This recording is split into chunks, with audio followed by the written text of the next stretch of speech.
higit 20 baboy ang laman ng kural na nililinis ko. Grabe, basang-basa na ako.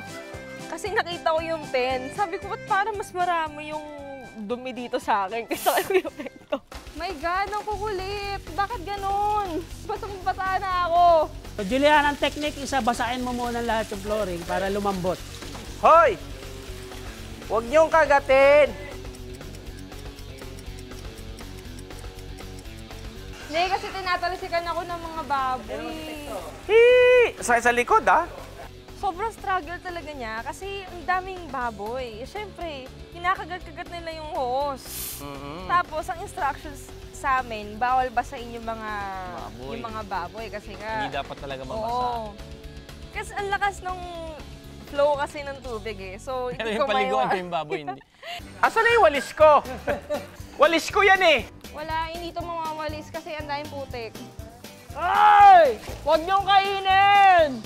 Last 5 minutes. Oh my God! Pinaganan na nila. Huwag niyong hilahin! No!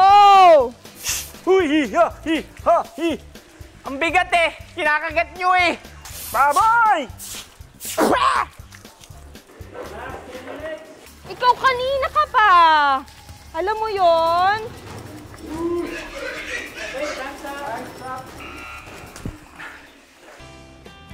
So, si Pekto nalinis ng maayos yung kanyang pen. And then, hindi ganong nabasa ang kanyang alaga. Kaya overall, ang manalo ay si Pekto.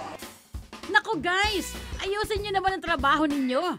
Hindi pwedeng magkasakit ang mga alaga ni Raymond. Hindi kayo tumulad sa E&E Sky Travels. Very efficient sa pag-aasikaso ng aming trip papuntang Boracay. The packages that we offer is the lowest packages and the quality customer service nga that we offer.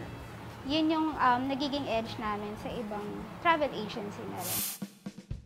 Naiisip ko pagka sinabing Boracay, siyempre, isang isla na napapaligiran ng puno, nasa gilid ng dagat, parang paraiso. Wake me up before the sunrise. Ika na! Saan pa kayo Eto na! Eto na ang Boracay! Boracay! Meron ba kayo team song? Gumaganda ang paligid. Kung bawat tao ay puno ng pag-ibig, napapawi ang bigati. Ang saya naman. Pero ang maganda doon, ano? Wedding dress. Ay, oo. Ay, kaya puntahan natin. Ang isang mundong puno ng pag-ibig. Ikaw ba, okay ba sa'yo na okay na sa'yo na kinasal kayo sa civil wedding? Okay na rin naman po. Okay na po sa amin yun. Pero di ba, sa mga babae, ako, gusto ko makapagsuot ako ng ganito kagandang gown, maglalakad ako sa aisle, di ba? Bababa po ako sa kotse. Papasok po ako, dadaan po ako sa red carpet, papunta po dun sa...